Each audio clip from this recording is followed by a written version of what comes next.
아말렉에 와서 이스라엘과 르비딤에서 싸우니라.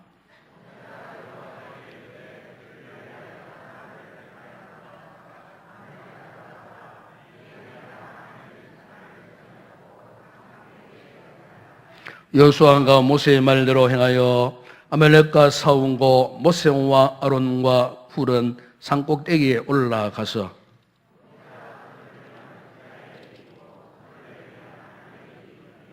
모세의 팔이 피곤함에 그들이 돌을 가져다가 모세의 아래에 놓아 그가 그 위에 앉게 하고 아론과 훌이 한 사람은 이쪽에서 한 사람은 저쪽에서 모세의 손을 붙들어 올렸더니 그 손이 해가 지도록 내려오지 아니한지라.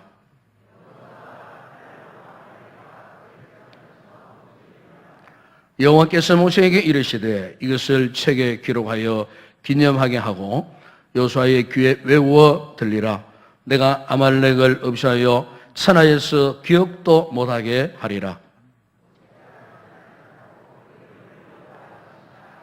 함께 읽겠습니다. 이르시되 여호와께서 맹세하시기를 여호와가 아말렉과 더불어 대대로 싸우리라 하셨다 하였더라. 아멘. 세계적으로 유명한 대중연설가이자 성공하게 대가로 알려진 지글러라는 사람이 있습니다. 그분에서 유명한 이 베스트셀러 가운데에 정상에서 만납시다라고 하는 책이 있습니다. 그 책에 보면은 그 책에 이런 이야기가 있습니다.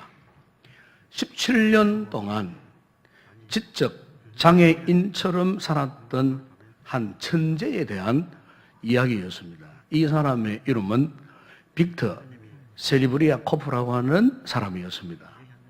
그가 이제 15살 때에 학교 선생님에게 이런 충격적인 소리를 들었답니다.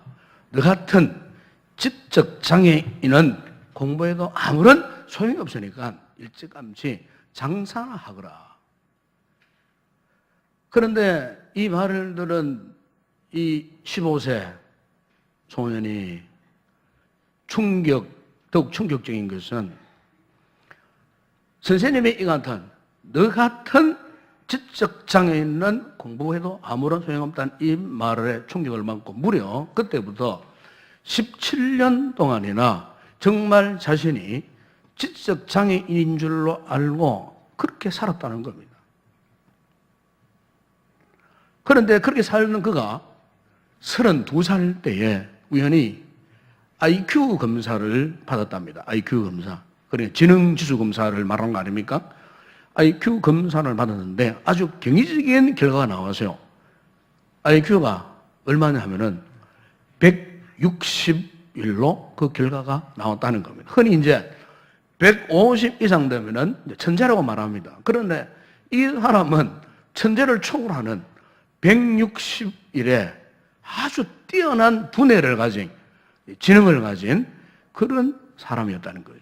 그러니까 이 사람이 그 이전까지는 자신이 그 선생님의 그 참 준수적인 말처럼 자신은 지적 장애인인 줄 알았다는 거예요. 근데 알고 보니까 결코 지적 장애인이 아니고 그 어떤 사람보다도 아주 탁월한 그런 지능을 가진 자신임을 그가 깨닫고 그때부터 그의 삶이 변화되어졌어요. 그리고 수많은 책을 썼고 그리고 각종 특허 출원을 하기까지 했고 그리고 유명한 기업가가 되었고 뿐만 아니고 IQ 130이 이상 가입할 수 있는 멘스클럽, 이 천재들의 클럽이라고 하는데 우리나라에도 멘스클럽이 있습니다. 우리나라에도 한 900명의 이 멘스클럽 가입자들이 있다고 하는데 어쨌든 이 사람이 멘스클럽에 가입해갖고 멘스클럽 명예회장까지 지나기도 했다는 것입니다. 여러분, 우리가 이 빅터 세리브리아코프의 이 이야기를 통해서 우리가 한 가지 분명히 알아야 할 사실은 사람은 누구나 그런 것 같아요. 중요한 것은 사람은 자신에 대한 이 존재의식이 없으면요, 사람답게 살아갈 수 없어요.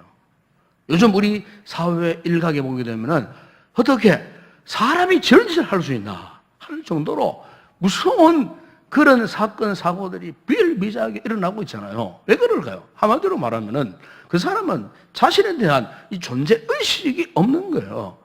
내가 누구인가? 난 어떤 사람인가? 이 존재의식이 없기 때문에 이 삶을 엉망으로 살아가는 거예요. 그러나 존재의식이 분명한 사람은 삶의 목적이 생깁니다. 내가 어떻게 살아가야 할 것인가? 내가 해야 할 일이 무엇인가? 이 빅터 세리 브리아코프처럼 자신의 존재를 발견하고부터는 완전히 변화된 삶을 살지 않았습니까? 여러분, 오늘 우리가 믿음 생활을 하고 있지 않습니까? 믿음 생활을 한다 하는 이 말이 무엇이겠습니까? 우리는 하나님 앞에서 분명 하나님의 자녀입니다. 하나님의 자녀. 하나님의 백성입니다. 하나님은 나의 삶에 있어서 절대적 주권을 가지신 분입니다. 우리가 알든지 모르든지 느끼든지 못 느끼든지 분명한 사실은 오늘 하나님의 백성된 우리는 하나님의 통치권, 하나님의 지배권 안에 하나님께서 간섭하시는 그와 같은 삶을 우리가 살고 있어요. 이것을 분명히 아는 것을 뭐라고 말합니까? 정체성이라고 합니다. 하나님의 백성으로서, 하나님의 자녀로서, 그리스도인으로서의 이 분명한 이 정체성이 분명하게 있으면은 앞으로 내 인생을 어떻게 살 것인가? 내 삶의 목표가 무엇인가? 하나님 앞에서 영적으로, 신앙적으로 분명히 규명되어지고 그렇게 살기를 갈망하게 되더라는 것입니다. 그러나 이 같은 우리의 삶 앞에 여러 가지 문제가 많죠. 인생의 장애물들이 많이 있어요. 오늘 본문에 보시면 이스라엘 백성들이 애굽에서 엑소도스 탈출했습니다. 그리고 이제 드디어 광야의 삶을 시작했는데 이들이 광야의 삶을 시작하면서 첫 번째 만난 장애물이 있었어요. 그 장애물이 뭐냐면 바로 오늘 본문에 나오는 아말렉 족속들입니다. 아말렉. 그러니까 지금 이스라엘 백성들이 광야의 첫 시험 무대에서 아말렉을 만난 거예요. 이 아말렉은 아마 여러분 영화에 보시면 종종 그런 모습이 나오잖아요. 사막이나 광야에서 상인들이 큰 물건을 실어 갈 때 갑자기 사막 어딘가에서 튀어나와가지고 약탈해가고 남자, 여자, 아이를 강탈해서 데려가는 소위 말하면 사막의 화적대들. 이 아말렉 족속들은 그런 세력들이었어요. 숨어 있다가 강도떼들이에요. 악나라로 소문난 족속들이에요. 이들은 온갖 병기로 무장된 그런 족속들이었어요. 그런데 지금 이스라엘 백성들이 광야에서 첫 무대에서 이 무서운 아말렉과의 전쟁을 해야 하는 이런 상황 속에 놓여져 있었어요. 전쟁에는 전혀 경험이 없었어요. 한 번도 싸워본 적이 없었어요. 더군다나 이들이 처한 상황은 광야입니다. 광야. 여기 광야는 전혀 숨을 곳이 없습니다.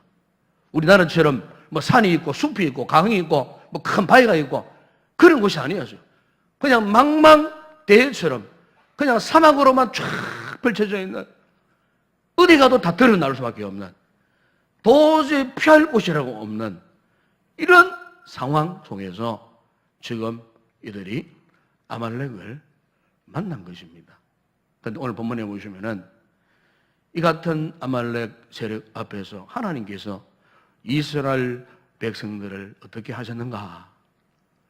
우리가 잘 알고 있지만은 이스라엘 백성들이 애굽에 있을 때는 하나님께서 모세를 통하였고 10가지 재앙을 내려갖고 하나님 능력으로 바로를 손들게 했고 항복하게 했고 그 뒤따르는 바로의 군대들을 홍해가 육지처럼 달라지게 해서 이스라엘 백성들은 건너갔고 바로의 군대들은 홍해의 금푸른 바다에 수상되는 그야말로 하나님께서 기적과 이적을 베푸셔서 그들을 구원하시고 그들을 이끌어 오셨는데 그런데요 오늘 이 본문에 보시면은 이 아말렉과의 이 싸움 앞에서는 하나님께서 그렇게 하시지 않았어요.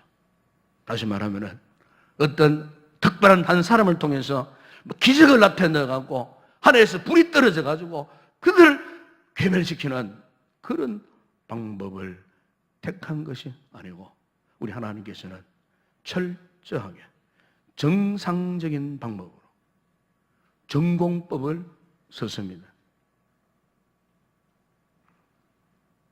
모세를 통하여 갖고 하나님께서 그의 능력을 부어주셔갖고 하나님이 역사를 나타낸 것이 아니고, 오늘 본문에 여러분 보시게 되면 모세를 보호자 하던 여호수아, 그리고 모세의 양 좌우에서 함께 보호자 하던 아론과 훌, 바로 이들을 통해서 하나님께서 하나님의 위대한 역사를 보여주는 장면이 오늘 이 본문 속에 담겨져 있는 것을 우리가 보게 됩니다. 사는 여러분, 오늘 우리가 개인적인 믿음 생활을 함에 있어서, 또 아니면 우리가 공동체를 섬김에 있어서 역시 우리 앞에도 생각지 않았던 이 아말렉 족속, 영적인 아말렉이 우리 앞에 큰 위기로 다가올 때가 있습니다. 여러분, 개인적으로, 가정적으로, 가족적으로, 또 교회적으로도 마찬가지죠. 특별히 오늘 우리가 주님의 백성들이, 하나님의 교회가 이와 같이 영적 아말렉과의 일전을 앞에 두고 있을 때에 하나님께서 원하시는 이 방법이 무엇인가 하는 것입니다. 오늘 하나님께서 이것을 우리에게 지금 말씀하고 있습니다. 여러분, 특별히 저는 이 공동체, 주님의 몸된 교회, 하나님의 나라를 다스리가는 하나님의 방법은 어떤 특정한 사람에게만 하나님께서 어떤 능력을 주신다든지 어떤 특별한 은혜를 베풀어 주신다든지 그렇게 하시지 않아요. 그 한 사람을 통해서 하나님께서 역사하지 않는다 그 말이에요. 하나님의 나라, 하나님의 교회를 세우는 일에 있어서 우리 하나님께서는 당신의 모든 백성들이 연합하기를 원하십니다. 하나 되기를 원하십니다. 이게 하나님께서 우리 앞에 놓여있는 아말렉을 물리치는 방법 가운데 바로 이 전공법이에요. 이 정상적인 방법이라 그 말이에요. 그래서 오늘 본문에 보시면은 이 아말렉과의 이 전장에서 모세 대신에 누구를 지금 이 전쟁의 책임자로 세우고 있습니까? 바로 모세의 시종이었던 여호수아를 하나님께서 세우시는 모습을 거기에서 볼 수가 있어요. 하나님의 능력의 지팡이를 손에 잡고 있던 이 모세를 하나님 먼저 부르신 것이 아니에요. 오늘 보면 여러분 9절에 보십시오. 그 일이 말씀하지 않습니까? 모세가 여호수아에게 이르되 우리를 위하여 사람들을 택하여 나가서 아말렉과 싸우라 그랬습니다. 보십시오. 하나님께서 모세를 택하셨습니다. 모세. 그리고 모세는 뭘 했습니까? 10절에 보시면 이렇게 말씀합니다. 여호수아가 모세의 말대로 행하여 아말렉과 싸우고 모세와 아론과 훌은 어디로 올라갔다고 말씀합니까? 산꼭대기로 올라가세요. 산꼭대기로. 여러분, 여기서 우리가 알 수 있는 것이 무엇입니까? 아말렉과의 이 전쟁에서 하나님께서 어떤 한 사람을 통해서 전쟁을 하시려는 것이 아니고 모세와 함께 할 수 있는 사람들이 함께 모여서 함께 섬기고 함께 힘을 모아서 아말렉을 물리칠 수 있는 이런 정상적인 방법을 하나님이 선택하셨다는 것입니다. 바로 이 같은 사실은 오늘 우리의 믿음 생활이나 주님 몸된 교회를 섬기는 방법에 있어서도 그렇습니다. 어떤 한 사람이 모든 일을 주도하려고 해서는 안 된다는 사실을 여기서 알 수가 있어요. 실제로 한 사람은요, 한계가 있습니다. 예를 들어, 자, 제가 목사입니다. 자, 제가 목회자니까. 그래서 우리 인동교회를 제가 매일 다 할 수 있겠습니까? 다 할 수 없어요.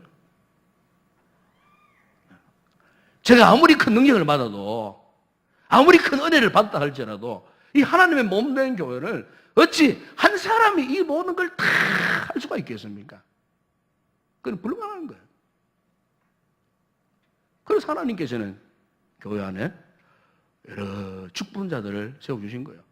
목사도 세우시고 우리 장로님들도 세워주시고 안수집사, 권사님들, 서리집사, 세열리들, 찬양대원들, 교사 등등 온갖 이 직분, 여러 전도의 기관들을 세우시고. 왜요?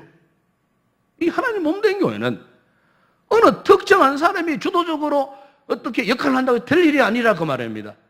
함께 섬기고 함께 역사를 이루도록 하나님께서, 그래서 이 하나님의 몸된 교회가 공동체 역할을 제대로 할 수 있도록, 그래서 일꾼들을 세워서 함께 협력하고 함께 돕고 하나님께 하나님의 역사를 나타내시도록.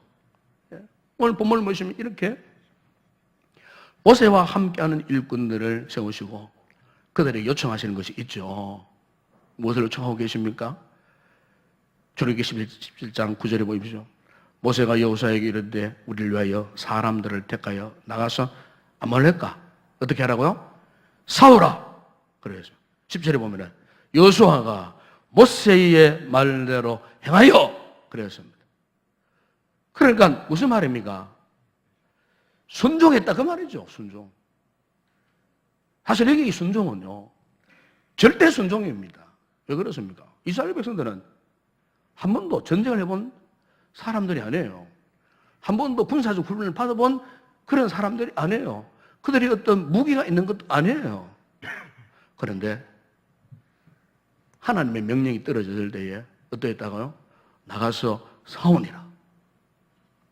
여러분, 교회가 연합된 일꾼들이 하나님 앞에 분명하게 내어놓아야 할 것은 순종입니다. 순종. 절대적인 순종입니다. 여러분. 더 나아가서 하나님 앞에서는 우리가 복종하는 태도가 필요합니다. 이게 우리의 신앙입니다. 혹 조금 작용화된 분들은 제 이 말에 조금 부담이 갈 거예요. 이것은 사람에게 복종하라는 말이 아니라 그 말이에요. 오해를 하시면 안 된다 그 말이에요. 하나님의 말씀 앞에 절대적인 순종, 순복, 복종하라는 거예요. 영적인 아말렉과의 싸움에서 이길 수 있는 유일한 방법은 우리에 있는 힘이나 어떤 재능이나 어떤 재력이나 어떤 그런 것이 아니에요. 하나님 앞에 절대적으로 복종하는 거예요. 순종하는 거예요. 순종하지 않으면 우리 이 전쟁에서 이길 수 없어요. 여러분, 여호수아서 6장에 보시게 되면 이스라엘 백성들이 열국 성을 정복하지 않았습니까? 6일 동안 성을 한 바퀴 돌고 7일째는 성을 7번 돌고 외쳤어요. 그랬더니 무기 한 번 사용하지 않았는데 그 난공불락 철옹성 여리고성이 그냥 와르르 무너져 버렸어요. 그러니까 그 모습을 본 이스라엘 이 백성들 입장에서는 감격 또 감격. 야, 하나님이 이렇게 우리가 말씀대로 순종했더니 하나님께서 같은 위대한 역사를 나타내 주셨다. 아마 여호와 하나님 만세 그러고 얼마나 감격했겠습니까, 여러분. 그런데 문제는 그 다음이었거든. 여리고가 무너지고 정복되었을 때 이미 주님께서 이스라엘 백성들에게 중요한 말씀을 하셨어요. 여호수아서 6장 18절 19절에 보시면 너희가 만약 여리고를 정복한 다음에 그 성을 점령하거든 그 성 안에 있는 모든 물건, 그러니까 전리품이죠. 전리품. 일체 사사로이 손대지 마라. 그리고 그 성 안에 있는 모든 남녀, 노소, 소와 양과 나귀를 칼날로 다 쳐라. 자, 죽여라.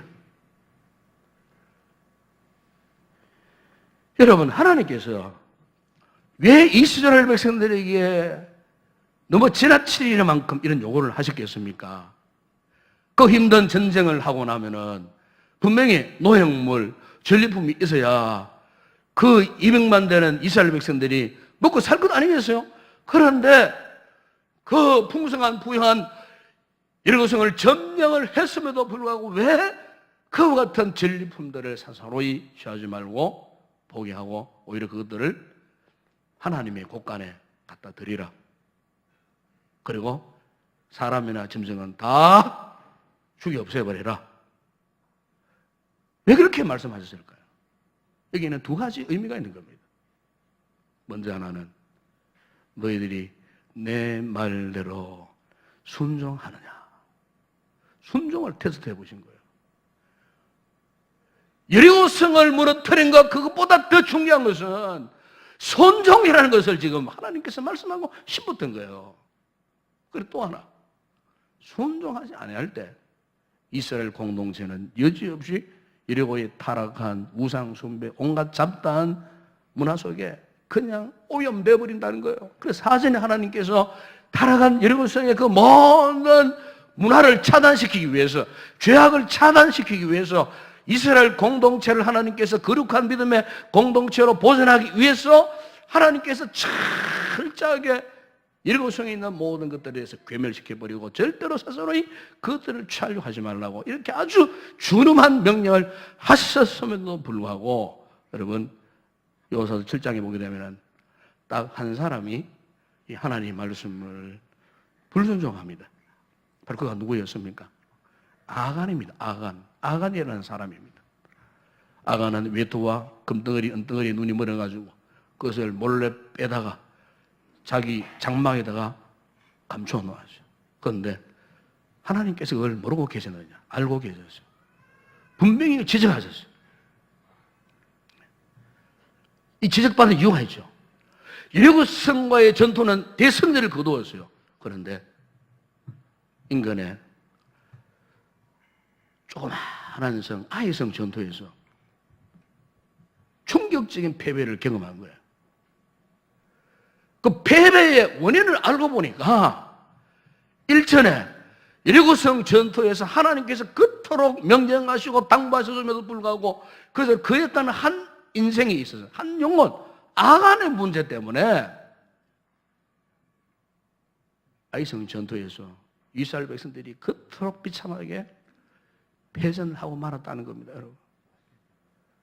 여러분, 오늘 우리가 믿음 생활함에 있어서 우리 하나님의 이 교회 공동체를 섬김에 있어서 참 중요한 것은요, 순종입니다. 순종. 절대 순종입니다. 이 영적 전쟁의 승리의 방법은 다른 방법이 없어요. 오직 순종이에요. 순종을 위해서는 여러분 핑계하지 마세요. 하나님 앞에는 변명이 필요 없어요. 핑계가 필요 없어요. 기도의 자리를 지켜야 되고 말씀 순종의 자리를 지켜야 되고 이 사명의 자리를 지켜야 되는데 왜 핑계하십니까? 왜 변명하십니까? 무서운 불순종이라 그 말입니다, 여러분.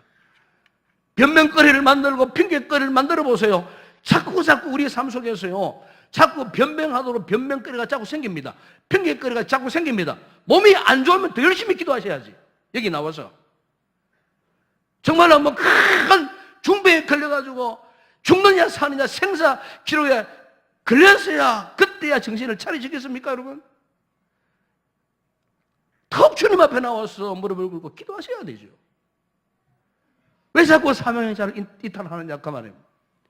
은혜 받는 영적인 자리를 왜 관심을 두지 않느냐 그 말이에요. 이것보다 더 무서운 불순종이 없어요, 여러분. 하나님께서 우리를 사랑하셔서 시시때때로 은혜를 베풀어 우리를 통하여서 영광 받으시려고 하시는데, 지금 나를 통해 영광 받으시려고 준비하시고 작업을 하시고 끌어가 주시는데 우리는 자꾸 핑계를 합니다. 변명을 합니다. 이래서 우리가 영적 아말렉과의 전투에서 과연 승리할 수가 있겠습니까? 오늘 사는 여러분, 이 말씀을 여러분의 가슴에 좀 깊이 새기시고 우리 믿음 생활을 한번 다시 한번 돌아보고 한번 점검해 볼 필요가 있지 않겠나 생각합니다. 저도 그렇고 여러분도 그렇고 하나님 앞에서 순종할 때 하나님 기뻐하시고 수양의 기름 제사보다도 하나님은 순종하는 것을 기뻐하신다고 사무엘서에 그렇게 말씀하지 않으셨습니다. 이런 순종하는 성도들이 되기를 바랍니다.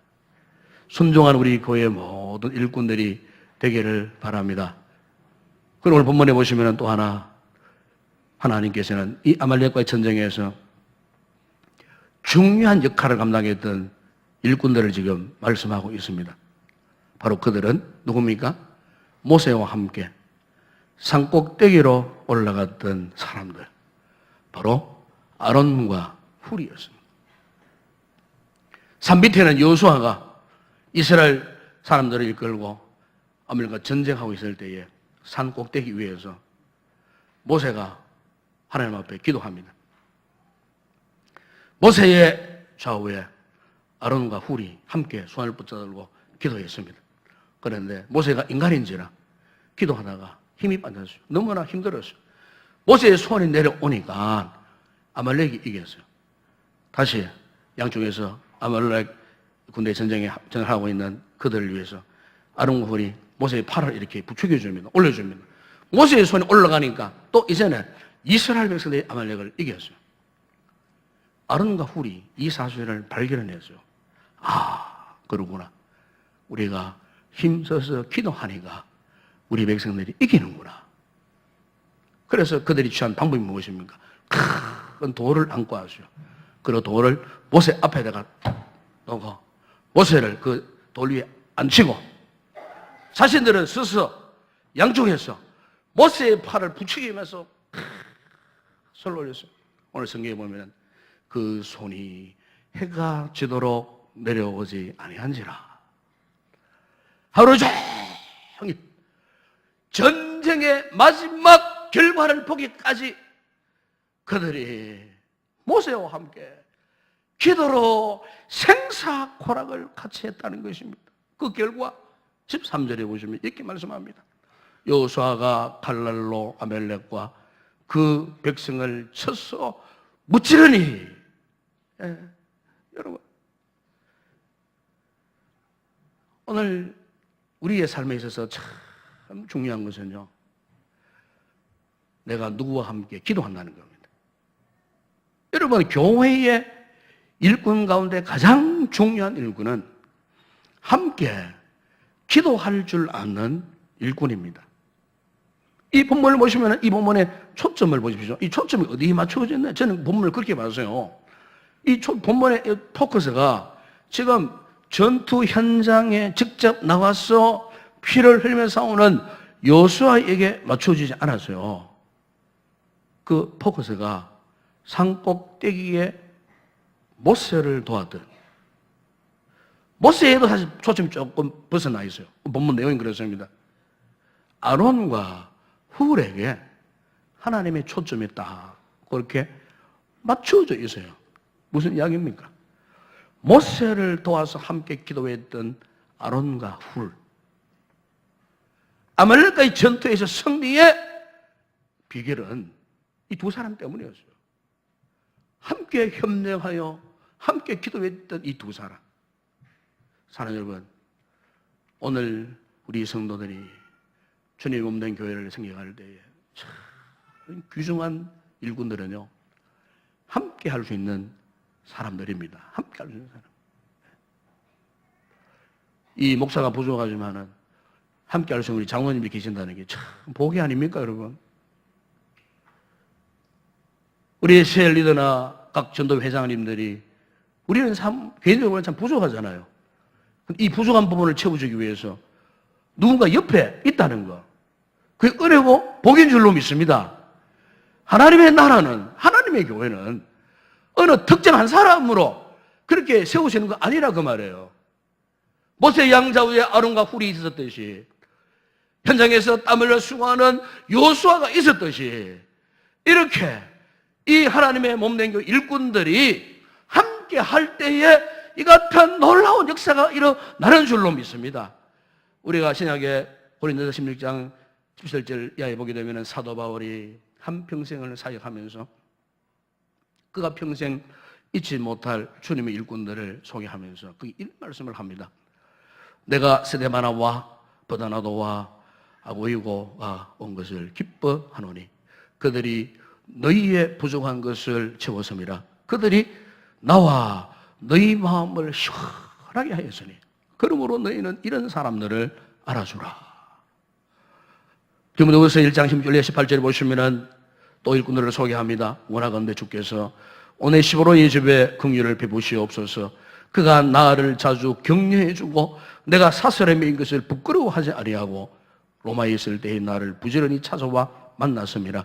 원하건대 주께서 그로 하여금 그날의 주의 긍휼을 입게 하여 주옵소서. 또 그가 에베소에서 많이 봉사한 것을 네가 잘 아느니라. 믿음 아들 디모데에게 사도 바울이 오래 힘으로 왔던 이와 같은 잊지 못할 이 마지막 그 죽음의 순간 앞에서 바울이 잊지 못하는 일꾼들을 쭉 이렇게 소개하고 격려하며 자랑하는 모습을 우리가 거기에서 볼 수가 있습니다. 오늘 저는 우리 사랑하는 성도들이 참으로 주님 앞에 이런 귀한 일꾼들이 다 되기를 주의 이름으로 축원합니다. 우리 주님이 자랑하고 싶은 이런 일꾼들, 우리가 믿음 생활에서 주님 몸된 교회를 섬기는 가운데 승리할 수 있는 비결은 바로 이런 일꾼들이 되는 겁니다.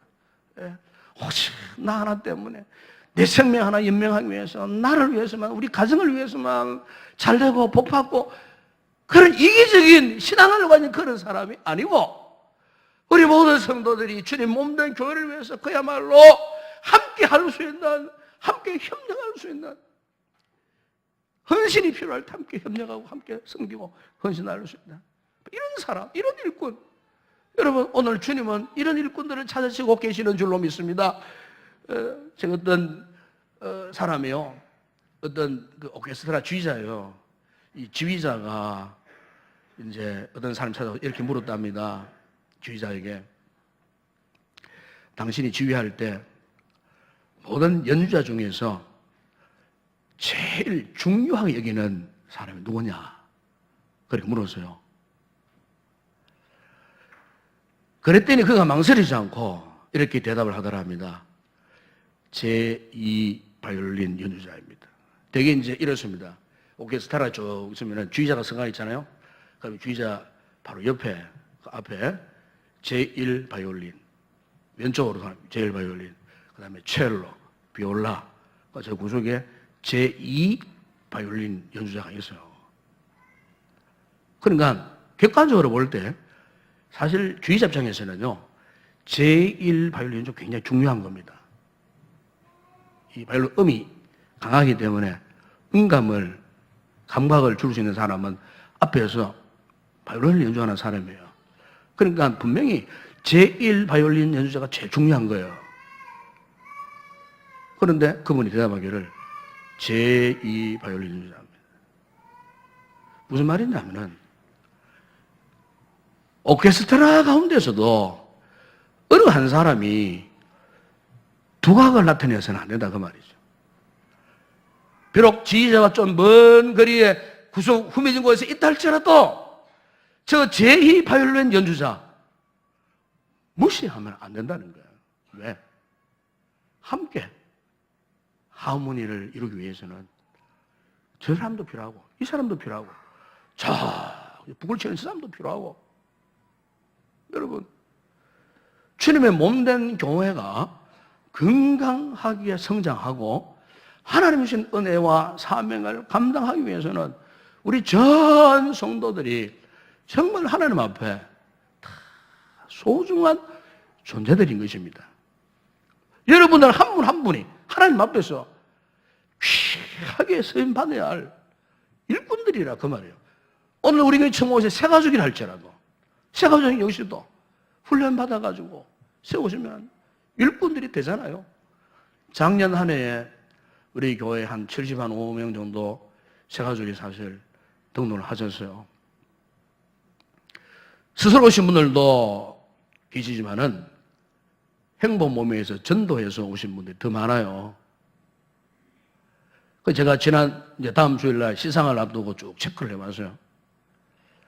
그런데 작년 한 해 동안 우리 새가족 정착률이 50%입니다. 50% 계산을 해보니까. 그러니까 50% 이분들이 지금 우리 교회 잘 나오고 있습니다. 잘 다니고 있습니다. 제가 왜 이런 말씀을 드리냐면은, 여러분, 정착률 50% 그거 엄청난 겁니다, 여러분. 그러니까 그들 가운데 이미 훈련받아가지고 주님의 일꾼으로 세임받는 일꾼들이 많아요, 우리 교회에. 하나님께서 보실 때는 신앙생활을 오래 했던 우리들이지만은 이제 오늘 우리에게 새로 오신 새가족 역시도 하나님의 기대와 소망이 있는 거예요. 바로 저들을 통해서 하나님 나라 확장시키는 몸된 교회를 세워나가는 귀한 일꾼에 대한 미래의 비전을 이미 하나님께서 보시고 계시는 거예요. 우리 교회가 바로 이 사명을 잘 감당해야 되는 것입니다. 우리 교회에 오래 나왔던 분들이나 이제가 우리 교회에 나오신 분들이나 우리는 다 뭡니까? 주님의 일꾼들이에요. 주님의 일꾼들은 목적이 분명하잖아요. 하나님의 교회를 섬겨나가고 하나님 나라를 확장해가는 이와 같은 사명들을 하나님께서 우리에게 부여해 주셨기 때문에 이제 우리는 개인 프레이를 해서는 안 된다 그 말이에요. 함께하는 일꾼, 함께하는 일꾼이 필요합니다. 영국의 유명한 스플전 목사님이 설교도 잘하시고 교회도 부흥되어서요. 어느 날 어떤 사람이 찾아와서요. 목사님, 어떻게 목사님은 그렇게 설교를 은혜롭게 하시고 어떻게 교회가 이렇게 날이면 날마다 부흥하고 있느냐고 그렇게 물으니까 이 스플전 목사님이 아무 말씀도 안 하시고 그 사람을 교회 지하 기도실로 데리고 내려가셨어요. 문을 열고 안으로 들어가 보니까 2명의 성도가 눈물을 흘리면서 기도를 하는데 스플전 목사를 위해서, 설교를 위해서, 예배를 위해서, 교회를 위해서 그렇게 기도하고 있더라고요. 목사님이 그분에게 바로 이분들 때문입니다. 이분들 때문에 제가 그와 같은 능력 있는 설교를 할 수가 있었고 이분들 때문에 우리 교회가 이렇게 성장할 수가 있었습니다. 이분들은 세상적 명예도 없습니다. 불철주야 이렇게 교회를 위해서 눈물을 흘리며 기도하는 이분들 때문에 오늘 우리 교회가 건재하게 되었습니다. 그런 말을 하더랍니다. 사는 여러분, 오늘 우리가 영적 아말렉과의 전투에서 어떻게 우리가 승리할 수 있겠습니까? 우리 교회가 이 영적 전쟁에서 어떻게 승리할 수 있겠느냐 그 말이에요.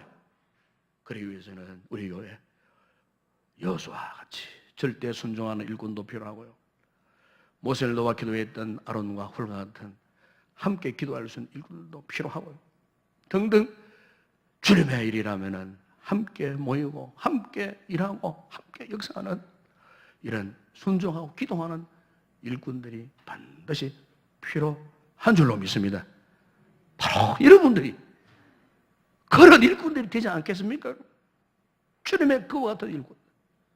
바라기는 우리 모든 성도들이 이렇게 주님 앞에서 우리의 존재의식, 영적 정체성을 분명히 하고 우리의 인생 목표, 삶의 목표를 분명히 하고 요사처럼 아론과 훌처럼 함께 덥게 기도할 수 있는 일꾼들, 함께 사명 감당하는 아름다운 믿음의 동역자들이 다 될 수 있기를 주의 이름으로 축원합니다.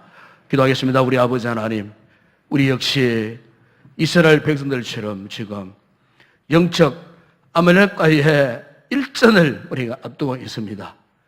아버지, 우리 힘으로는 감당할 수가 없습니다. 먼저 우리에게 은혜와 믿음을 주심으로 여호수아처럼 하나님 앞에 절대적으로 순종하는 일꾼이 되기를 원합니다. 모세를 도와 함께 기도했던 아론과 훌과 같은 협력하여 기도하는 기도의 동역자들이 되기를 원합니다. 사명을 위해 함께 달려가는 아름다운 믿음의 동역자들이 되기를 원합니다.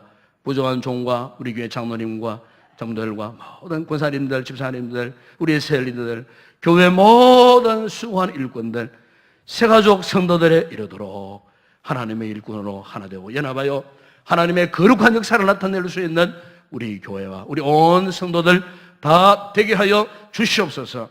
예수님의 이름으로 기도드리옵나이다. 아멘.